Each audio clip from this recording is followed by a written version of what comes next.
Hey blog buddies, it's Monday morning.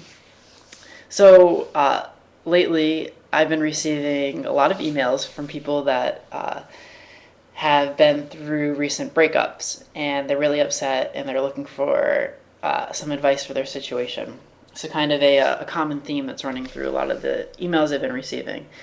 So I thought a good way of addressing it would be by making this video and giving you my 5 top pointers for surviving and thriving in a breakup situation. So I jotted them down here, and I'll also post them in my blog so that you can take a look at them in case you missed them. So my first point would be to reframe your idea of a successful relationship. So a lot of people, when they're in a breakup, they're like, my relationship didn't work out, failed, blah, blah, blah. I think that language in and of itself is a bit problematic. If you think about like why you're in a relationship, like the goal shouldn't be for the most amount of time. The goal is to enjoy your company, to learn about each other, to have a good time, to expand your view of the universe, whatever it is. But I mean, the goal shouldn't be to be with this person forever, because I mean that goal is unrealistic in and of itself. All relationships at some point end, if it's by breakup, divorce, or by one of the partners dying. The time frame that they occur on is going to be limited.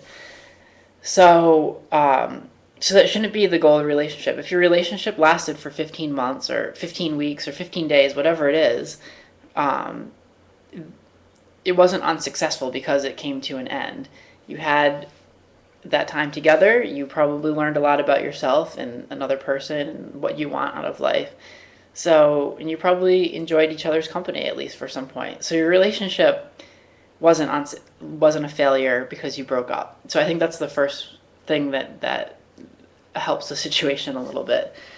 The second point is usually the people that are most upset in the breakup are the people that are quote unquote dumped. And they're like, I love him or her or whatever. How am I going to move on with my life? Well, my second point would be when you really love someone, you want them to be free and happy. And if that other person is going to be happier with someone else in their life or not with you in their life, then if you really love them, then you'll want them to have that happiness in their life. I mean, look at the flip side, and that would be that despite that person not wanting to be with you anymore, you keep them in your life, you keep them as your partner, and you keep them prisoner against their will. Like, that's not love. Love is expanding that freedom to the other person, and I think that's a level of maturity that needs to be acknowledged. So that would be point number 2. Okay, so here's the third point, and you know this is true. Something, quote unquote bad happens in your life, and then 10 or 15 years, or let's say like 2 months down the road, something happens, and you're like, oh, well, thank God that quote unquote bad situation happened. Things always work out for the better.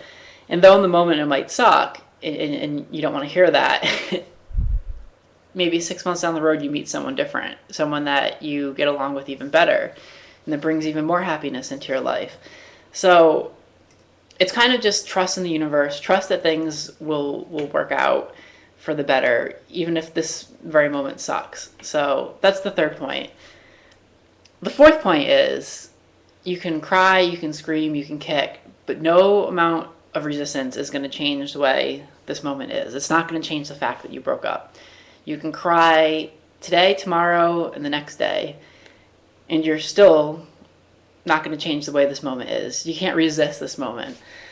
So, I mean, just apply a little bit of logic to the situation and say, my God, I can wallow in self-pity, or I can pick myself up, and I can realize that things are going to work out for the better, and move on with your life. It's this level of surrender, I think it is. So that's the fourth point.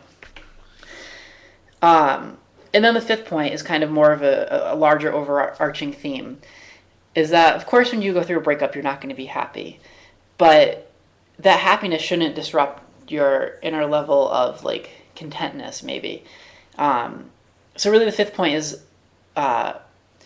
avoid finding happiness in things outside yourself, whether it's people, relationships, money, objects, cars, a home, whatever it is. True happiness is always something that you don't have to look outside yourself to find.